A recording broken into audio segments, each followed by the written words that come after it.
One of Berlin's best-known startups turns 10 this year.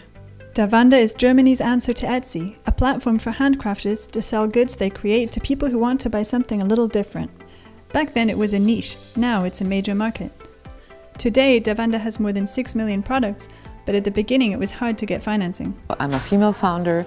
We're having a business model which is really female. Buyers and sellers tend to be more than 90% female, so it's not only data-driven, it's a lot about emotions as well, and it was hard to explain that to men. Investors, for example. Berlin's startup scene has changed a lot since then. Berlin today is really undoubtedly the European hub for startups. In terms of venture capitalists, not only German or European VCs funding startups here, it's US VCs as well, putting big checks out. It all started one night in Moscow. Me and my co-founder Michael, we were living and working in Moscow. We were supposed to bring something amazing back home and we didn't really find anything exciting. So we decided to start to craft ourselves.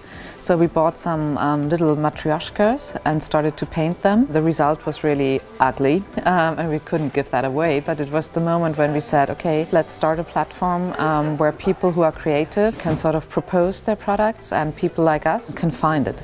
Since DaWanda launched, homemade goods have become a lot more popular, and from Etsy to Amazon, there are many more providers on the German market. The question is obviously, where does DaWanda fit in?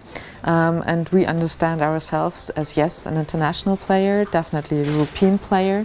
We really tend to think this is really something positive, because if a big player like Amazon is going into the handmade market, this just tells you, yes, there must be something about handmade, and it's probably not just a trend that started 10 years ago and will be over in the next 2. One struggle for platforms like DaWanda is some people sell products that aren't handmade in their online stores. It's hard for people whose products are one of a kind to compete with factory-made goods. Consumers or customers want to be sure that when they buy something, it does not come from China. We had a huge clean-up session actually. We just deleted something like more than 300,000 products. This market comes alive right before Christmas, and each year there are surprises as people hunt for the latest trend. This year I would clearly say it's the unicorn, so everything related to unicorn is just great.